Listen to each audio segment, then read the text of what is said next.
Thì ở cái phần mũi của đôi giày này các bạn sẽ nhìn thấy cái hoa diên vĩ ở trên cái phần mũi giày này. Nó cũng đóng cái phần hoa, cái hoa của Louis Vuitton ở ngay chính giữa phần mũi giày này. Nhưng đây là một cái điều mà những cái anh shoe shiner và những cái mirror shiner như mình thì không thích cái điều này lắm, bởi vì nó sẽ làm cho cái việc đánh gương cái phần mũi giày này rất là khó.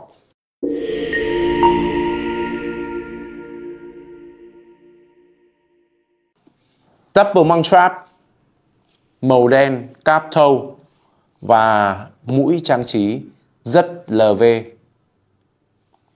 Đây là một đôi giày double monk strap đúng classic của thời trang thế giới. Và nếu mà tôi không nhầm thì đôi giày này được đóng Goodyear. Đây là một điều rất ít thấy ở trên những đôi giày hiệu, nhất là những đôi giày thời trang của LV. Goodyear flex, mình cũng không biết chữ flex ở đây là gì, nhưng mà phần chỉ khâu này và phần chỉ khâu ở bên trên này giúp cho mình biết đây là một đôi giày Goodyear. Và Goodyear là đôi giày gì thì các bạn quay trở lại những video giải thích trước của Phong Đinh Casano nhé. Đây là một đôi giày khá là chắc chắn, êm ái. Khi các bạn sờ vào cái thành giày này, các bạn đã thấy ngay một cái lớp xốp mà người ta làm luôn ở trong thành giày này. Đấy. Và các bạn có thể nhìn kỹ ở đây này. Đấy. Có một cái phần G nó nổi lên ở cái đoạn này. Thì ở trong cái thành giày này người ta đã độn ngay một lớp xốp để giúp cho đôi giày này nó đi nó thoải mái hơn, nó êm chân hơn và nó bó chân hơn. Đó. Thì đây là một cái điều rất là ít thấy ở trên những đôi giày Tây chính hiệu, và nhất là LV thì mình cũng khá ít thấy. Ở trên đôi giày này, những cái điểm nhấn mà các bạn có thể nhìn thấy được ngoài hai cái buckle, hai cái khóa ở đây là ở đuôi này các bạn sẽ nhìn thấy một cái chữ Louis Vuitton khá là bé. Đó, đây một cái, đây một cái. Thì Louis Vuitton thì cái ngôn ngữ thiết kế của họ luôn là phơi bày ra những cái iconic, những cái signature của họ. Thì ở cái phần mũi của đôi giày này các bạn sẽ nhìn thấy cái hoa diên vĩ ở trên cái phần mũi giày này. Nó cũng đóng cái phần hoa, cái hoa của Louis Vuitton ở ngay chính giữa phần mũi giày này. Nhưng đây là một cái điều mà những cái anh shoe shiner và những cái mirror shiner như mình thì không thích cái điều này lắm, bởi vì nó sẽ làm cho cái việc đánh gương cái phần mũi giày này rất là khó. Thêm một điểm nữa, nếu mà chúng ta nhìn từ bên ngoài thì chúng ta sẽ nhìn thấy ngay cái signature của nó nằm ở phần gót của chiếc giày. Các bạn nhìn thấy không? Chỉ có một miếng da bé bé ở đây thôi, chỉ khoảng 2-3 cm vuông. Ở đây chúng ta sẽ có ngay một cái miếng da damier vải sơn canvas và có một cái hình hoa của Louis Vuitton ở đây. Về form dáng của đôi giày này thì mình đánh giá đây là một đôi giày formal. Nó rất phù hợp cho những anh em nào hay phải mặc vest, hay phải diện quần Âu và chúng ta cần phải có một bộ trang phục khá là chỉn chu, thì mà chúng ta lại không có nhiều thời gian để đi đặt đóng hay là đi chọn các nhà làm giày, thì các anh sẽ hay chọn những cái đôi giày của Louis Vuitton. Đương nhiên là khi mà chọn những đôi giày của Louis Vuitton hàng hiệu rồi, họ đang làm theo kiểu classic như này, đế da toàn bộ nhé, rất là nhẹ, thì gần như là bạn không phải nghĩ gì về việc là chỉn chu hay là chuẩn chỉ về đôi giày cả. Duy chỉ có một điều mà anh em sẽ hơi lăn tăn, đó là việc là nó có vừa chân hay không. Thì vẫn như ở trong lòng giày những cái đôi giày Louis Vuitton khác, thì đằng sau cái số 8 chỉ thị cái size của đôi giày này là khoảng 42, thì bạn sẽ có một chữ M, có nghĩa là medium.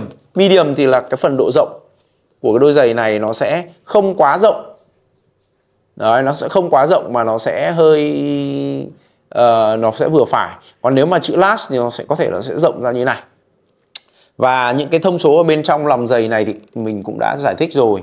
Các cái chữ cái ở bên trong lòng này sẽ định nghĩa đây là giày sản xuất tại đâu. Có thể là hãng họ mới biết rằng là chữ cái, ví dụ như đôi giày này là MT 0273 có nghĩa là 23 có nghĩa là năm sản xuất năm 2023, và 07 có nghĩa là tuần thứ 7 của năm 2023. Còn chữ MT ở trong này thì có nghĩa rằng là đây là sản xuất một cái xưởng nào đó của Louis Vuitton. Đó là những cái gì thông số của đôi giày. Còn về bề mặt da của đôi giày này thì đây cũng là một đôi giày có cái phần da bê rất là mịn, cực kỳ mịn. Và mình nói thật là các cái hãng thời trang thì họ luôn biết chọn những cái nguyên liệu rất tốt và rất phù hợp cho đôi giày của mình. Còn về trải nghiệm thì bạn nhìn thấy là mình chỉ cần dùng một tay bấm đẩy nhẹ phần mũi này thì cái phần mũi giày này đã bắt đầu cong lại được. Thì mình nghĩ chắc chắn đây là một đôi giày khá là thoải mái để đi. Còn về giá của đôi giày này thì mình cũng đoán đôi giày này loanh quanh khoảng 30 đến 35 triệu. Bởi vì một đôi giày đế da mà lại khâu hút Year Flex nữa thì đây là một đôi giày không hề rẻ một tí nào đâu anh em nhé. Để chăm sóc những đôi giày này thì thực sự là rất đơn giản. Bạn chỉ cần có một đôi suture để đút vào đôi giày này hàng ngày. Nó giống như là cái phần giấy này, chúng ta đút để nó căng ra. Và đâu đó thì suture nó cũng giúp cho cái lòng giày nó được thở, nó được thoát hơi. Và các bạn cần có một chai lotion để vệ sinh dưỡng nó hàng ngày. Cộng thêm nếu mà lâu nếu mà các bạn cần đánh bóng lại thì cần thêm có một lọ kem C-Cam của Sapphire hoặc của Ren thì rất là tốt. Và tất cả những cái sản phẩm mà Phong Linh đang nói thì đều có ở trong cái giỏ hàng mà các bạn có thể nhìn thấy của cái bài này.